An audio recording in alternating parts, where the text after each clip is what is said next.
Vou chamar nossa analista de internacional, Fernanda Manhota. Boa tarde, bem-vinda, Manhota. O que essa decisão de Donald Trump muda na prática, né? O que significa? Oi, Débora, boa tarde a você e a todos que nos acompanham no 360.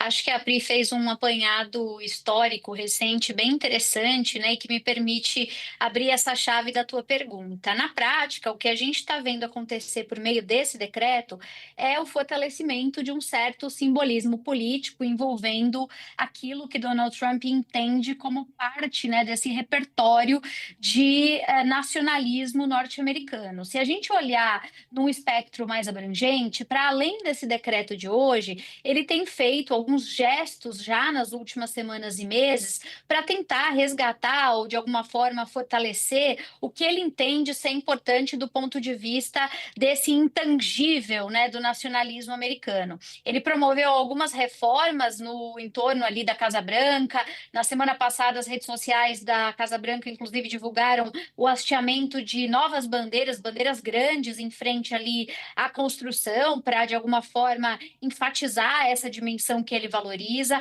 assim como nós tivemos nas últimas semanas e meses uma série de adaptações, inclusive na decoração dos espaços públicos onde o presidente recebe autoridades, né? O presidente Trump trocou a mobília de boa parte ali do Salão Oval, inseriu diversos elementos de ouro, né, como sendo a base dessa decoração toda. E isso tudo, nessa chave de simbolismo político que eu falava, tem a ver com a ideia de transmitir a mensagem de que os Estados Unidos são um país rico, de recursos abundantes, e evidentemente isso faz sentido dentro do que Trump sempre defendeu, que é o Make America Great Again, a ideia de transmitir a noção de que os Estados Unidos são fortes, têm vivido um período auspicioso sob a sua liderança e tudo isso, né? Então eu diria que o peso nesse momento está mais inserido nesse contexto de mobilização dos signos do que efetivamente na prática, né?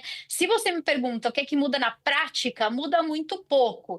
Existe uma discussão anterior a esse decreto que começou nos anos 80, como a Priscila trouxe, já ganhou na Suprema Corte, né? Então o decreto não muda a jurisprudência definida pela Suprema Corte de que, dependendo de qual contexto da queimada da bandeira, por exemplo, se for uma forma de protesto, isso pode sim ser enquadrado sob a primeira emenda da liberdade de expressão. Então, lá desde os anos 80, isso já está consolidado, a emenda não muda esse entendimento, assim como existem uma série de outras leis estaduais e federais que versam sobre isso.